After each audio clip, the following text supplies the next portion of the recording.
Mayat yang ditemukan di dalam pipa saluran air di Dusun Air Semut, Desa Paku, Kecamatan Payung, Kabupaten Bangka Selatan, Kepulauan Bangka Belitung, akhirnya dievakuasi oleh aparat kepolisian setempat.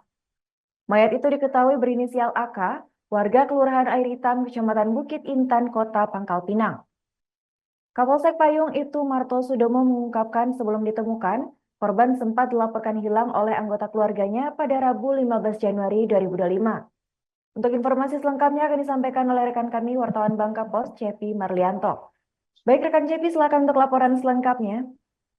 Baik, terima kasih rekan Arin dan pemirsa Tribuners dimanapun berada. Memang benar, tepatnya pada Rabu 15 Januari 2025 kemarin, sesosok jenazah ditemukan aparat kepolisian berada di dalam sebuah pipa pembuangan air yang ada di salah satu perusahaan pengolahan biji timah dan juga pertambangan, yaitu PT Jintong di kawasan Dusun Air Semut, Desa Paku, Kecamatan Payung, Kabupaten Bangka Selatan. Diketahui mayat tersebut merupakan Agun Kurniadi, warga Kelurahan Air Hitam, Kecamatan Bukit Intan, Kota Pangkal Pinang. Di mana berdasarkan keterangan dari Kapolsek Payung, itu Marto Sudomo mengatakan sebelum ditemukan tewas, korban sempat dilaporkan oleh anggota keluarganya pada Rabu 15 Januari 2025 pagi kemarin. Diketahui korban yang bekerja di perusahaan tersebut sudah sejak Selasa tanggal 7 Januari 2025 tidak bisa dihubungi. Usai menerima laporan tersebut, aparat kepolisian langsung melakukan pencarian terhadap korban di kawasan perusahaan tersebut. Di mana setelah beberapa jam dilakukan pencarian, aparat kepolisian kemudian menemukan melihat sesuatu benda mencurigakan yang berada di dalam kolam penampungan perusahaan tersebut. Setelah didekati, ternyata benda tersebut merupakan bagian tubuh manusia yang sudah dikerubungi lalat dengan posisi sebagian tubuh berada di dalam pipa pembuangan air.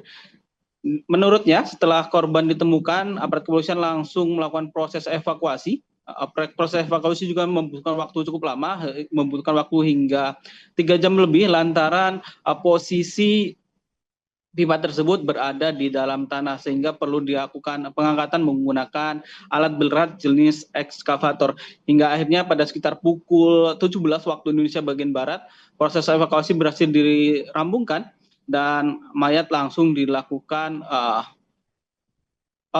pemeriksaan di Rumah Sakit Umum Daerah Krio Panting, Kecamatan Payung.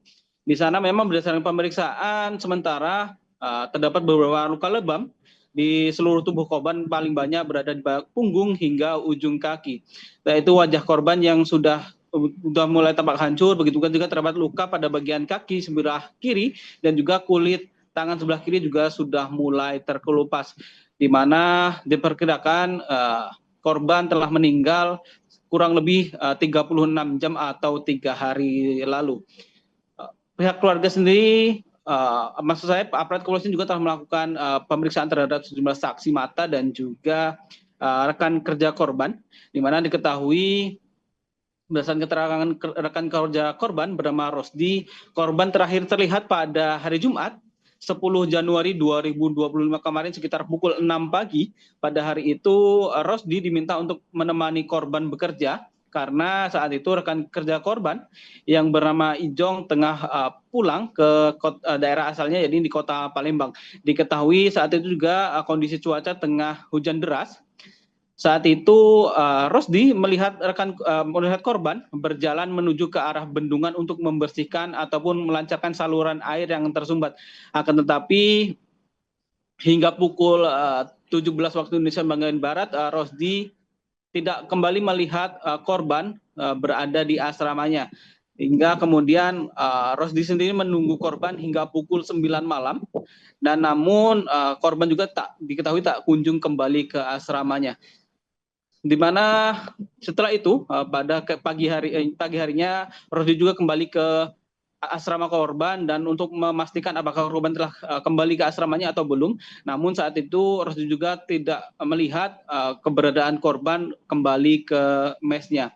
Hingga saat itu kemudian rekan kerja korban menghubungi atasannya yang juga memerintahkan Rusdi untuk menemani korban bekerja pada hari itu. Di mana memang rekan kerja korban tidak menaruh rasa curiga lantaran memang seperti diketahui korban kerap jarang berada di asrama sehingga rekan kerja korban tidak pernah menaruh kecurigaan dan tidak melaporkan kejadian tersebut ke atasannya. Kemudian baru seperti diketahui memang untuk korban sini bekerja di perusahaan tersebut kurang lebih selama 6 bulan terakhir. Di mana kemudian pada Rabu kemarin pihak keluarga melaporkan kejadian itu ke aparat kepolisian dan hingga akhirnya dilakukan pencarian dan kemudian korban ditemukan tewas di dalam sebuah pipa pembuangan air yang ada di perusahaan tersebut. Di mana memang berdasarkan keterangan aparat kepolisian perusahaan tersebut sudah sudah berhenti beroperasi sejak tahun 2019 lalu. Namun pekerja tersebut merupakan pekerja yang menjaga aset milik perusahaan tersebut setelah berhenti beroperasi sejak tahun 2019 kemarin. Saat ini juga aparat kepolisian juga telah melakukan pemeriksaan dan juga melakukan pemeriksaan terhadap perusahaan tersebut. Diduga memang penyebab kematian korban diduga adanya kecelakaan kerja di mana diketahui korban bekerja tidak sesuai dengan standar operasional prosedur yang telah ditetapkan. Saat ini juga jenazah sudah dibawa ke kediamannya di Kota Pangkal Pinang. Itu lantaran pihak keluarga menolak untuk dilakukan otopsi di Rumah Sakit Umum Daerah Kriyo Panting pada Rabu malam kemarin. Dari Kabupaten Bangka Selatan, Provinsi Kepulauan Bangka Belitung, Cepi Marlianto melaporkan kembali ke studio. Baik, terima kasih rekan Cepi atas laporannya dan selamat melanjutkan aktivitas kembali. Download Tribun X sekarang, menghadirkan lokal menjadi Indonesia.